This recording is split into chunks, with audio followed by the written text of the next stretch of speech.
57% to someone like me reads as, yes, this is the beginning of the end. We've been talking about the end of the ANC for the longest time. And when you start performing at such low levels, one says, yeah, the end is nigh.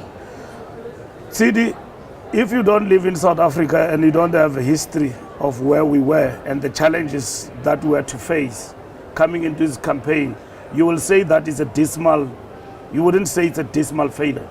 You will say that the ANC avoided the slaughter in this campaign. That's the biggest thing we've avoided. And there are game changers that have shaped this particular, outcome. Otherwise, it would have gone down to levels that you could not recover anymore.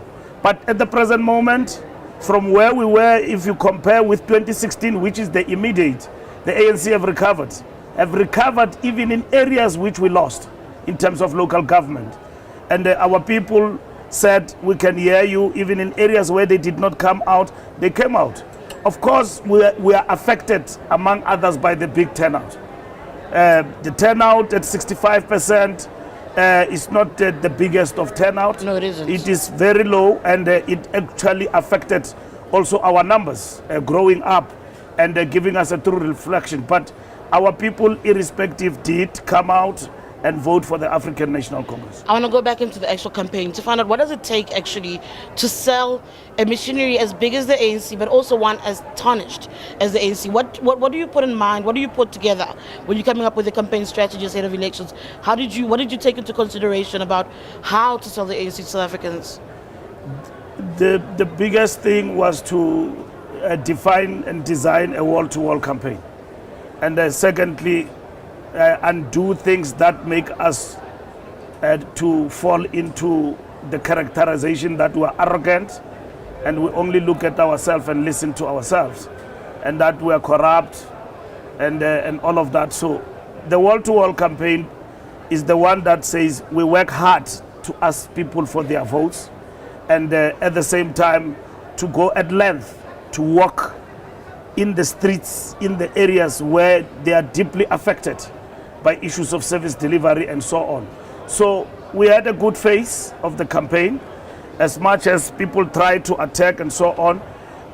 You mean by good phase, you mean Cyril Ramaphosa? Yes, Cyril Ramaphosa, sure. And he was a real game changer in terms of Nazareth and him coming to the party. And by saying that, it's not meaning that Ramaphosa alone without the party and the collective won us the election. It's not correct. You know my perspective. I've said before that I thought he was campaigning alone. I've said it before. I'm saying that he was a game changer in terms of the attacks that came our way as compared to other elections. But some in the ANC don't agree with that. Just not too long ago, the ANC Secretary General, Makashule, said actually it wasn't him alone, that he doesn't accept the credit being given to the president for the ANC's performance, And you speak about how without a particular face, you would have been, I think your expression is, you would have gone down. But you've got an SG who doesn't seem to have the same perspective as you.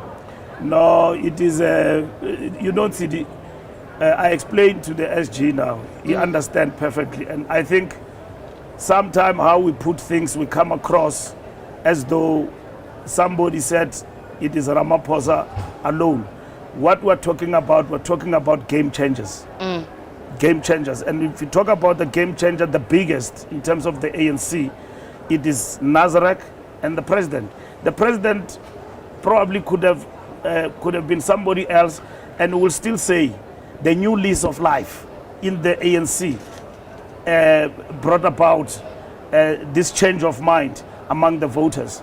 And our people really were receptive to the new changes and the new leadership of the African National Congress. To deny that, it will be undialectical. And you understand that in the dialectical process, the new change, the new dawn, which has got its own of its ups and lows, but at the end of the day, that ushering of the new dawn have brought a lot of positivity in the campaign. Otherwise, we would have gone down and down.